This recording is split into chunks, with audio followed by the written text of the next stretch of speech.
Hello बच्चों, let's see the question. So the question is, name the fungus which is in biological control of other fungi. How is it harmful to humans? So let's see what will be the key concept used here in this question. So first of all, the key concept. तो की concept में हम देखेंगे कि आखिरकार biological control होता क्या है. तो देखते हैं यहाँ पर बायोलॉजिकल कंट्रोल. बायोलॉजिकल कंट्रोल क्या होता है? कोई भी डिजीज कॉजिंग ऑर्गेनिजम्स होते हैं प्लांट्स के केस में, तो उनको हम लोग कैसे कंट्रोल करते हैं? उनके ऊपर हम इंसेक्टिसाइड्स यूज करते हैं, पेस्टिसाइड्स यूज करते हैं, तो ये सारी केमिकल्स यूज करते हैं हम उनके ऊपर, उनको कंट्रोल करने के लिए, उनके ग्रोथ को कंट्रोल करने के लिए. लेकिन यहाँ पर बायोलॉजिकल कंट्रोल में क्या होता है, जब कोई भी ऑर्गेनिजम्स जो ऐसे डिजीज कॉज कर रहे हैं, वो चाहे इंसेक्ट्स हो, कुछ भी हो, पेस्ट हो, उनके ऊपर हम लोग कोई बायोलॉजिकल तरीका यूज करते हैं. बायोलॉजिकल तरीका मतलब कोई किसी ऑर्गेनिजम्स को ही हम लोग यूज करते हैं जिसकी वजह से उसके प्रेजेंस में वो वहाँ पे ग्रो नहीं कर पाएंगे, या तो वो ऑर्गेनिजम्स उसका प्रेडेटर होगा, तो जिसकी वजह से वहाँ पर उसकी ग्रोथ नहीं होगी. तो बायोलॉजिकल कंट्रोल में क्या हो जाएगा? It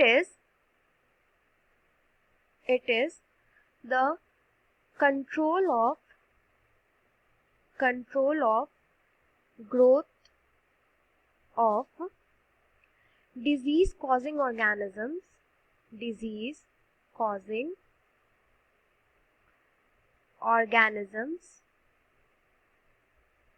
by natural means. For example, by using other organisms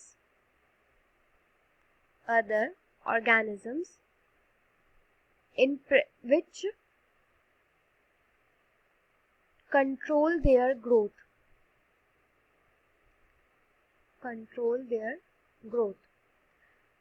वो ऑर्गेनिजम्स जो उनके ग्रोथ को कंट्रोल करेगा. अब इसके एग्जांपल्स क्या हो सकते हैं? इसके काफी सारे एग्जांपल होते हैं.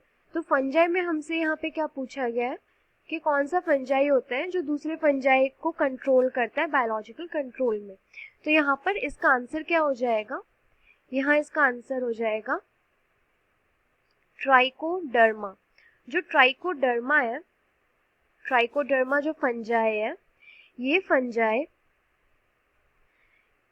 इस फंजाई को हम लोग यूज करते हैं जो दूसरा फंजाई डिजीज कॉजिंग फंजाई होता है उसके ग्रोथ को कंट्रोल करने के लिए. तो ट्राइकोडर्मा प्रिवेंट द ग्रोथ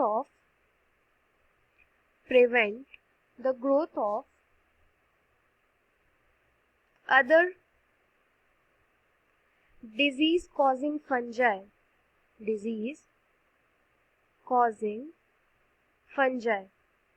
और ये डिजीज कॉजिंग फंजाई जो होते हैं ये प्लांट्स में भी हो सकते हैं और एनिमल्स में भी हो सकते हैं. तो हम इस ट्राइकोडर्मा को वहां पर यूज कर सकते हैं. और ये ह्यूमंस के लिए कैसे हार्मफुल है? ये ह्यूमंस के लिए इसीलिए हार्मफुल है क्योंकि ये ह्यूमंस में डिजीज कॉज करते हैं, because they cause disease in humans. तो उस केस में हम लोग मेडिकेशंस में क्या यूज कर लेते हैं? ट्राइकोडर्मा को.